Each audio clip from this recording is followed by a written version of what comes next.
Bonjour à tous les Acuinautes et merci de nous retrouver sur ce 50e mondial de l'optique. Pour les 50 ans du Silmo, Acuité se projette dans l'avenir, plus particulièrement dans les 5 ans à venir. Et aujourd'hui, nous allons parler du magasin et du consommateur. J'accueille Christian Deberg. Bonjour Christian. Bonjour. Donc vous êtes directeur général retail de Dragon Rouge.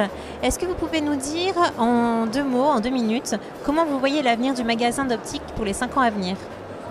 Alors, les sujets sur lesquels on travaille aujourd'hui en optique, sur le retail, sont différentes natures. C'est à la fois des sujets qu'on va appeler d'hardware, c'est-à-dire liés à l'aménagement, et des sujets de software qui sont liés au rituel. Et quand on pense au retail, on a vraiment cette double logique, c'est-à-dire qu'un magasin qui est bien aménagé n'a pas de sens si vous n'êtes pas bien accueilli à l'intérieur et si tout ne se passe pas. Donc, on travaille sur les deux directions.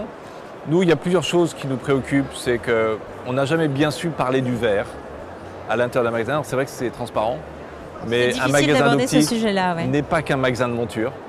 Et donc, ce rapport de la communication sur le verre, de la pédagogie autour du verre et des choix de verre sur le conseil est vraiment un sujet stratégique. Parce que c'est un sujet technique qu'il faut savoir aborder simplement avec son client. Exactement, mais ça vaut le coup de le faire parce qu'on s'aperçoit que la vraie dimension de conseil, elle est à cet endroit-là. On n'est pas juste un magasin de monture. Le deuxième sujet, c'est comment je parle du prix. Et c'est vrai que vous avez des systèmes de prix qui sont assez opaques et on voit que Internet fait arriver des mécanismes de prix beaucoup plus simplifiés, beaucoup plus ouverts. Et je pense que la façon d'aller raconter et scénariser la construction des prix nous paraît un vrai sujet retail, en tout cas des années prochaines.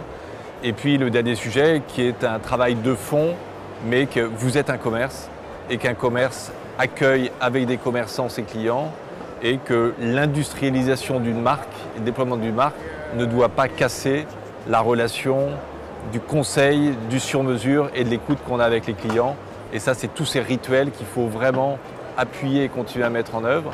Parce que si on pense qu'à l'architecture et on ne pense pas aux gens, on a la moitié du travail qui est perdu. Merci Christian d'avoir répondu à cette question.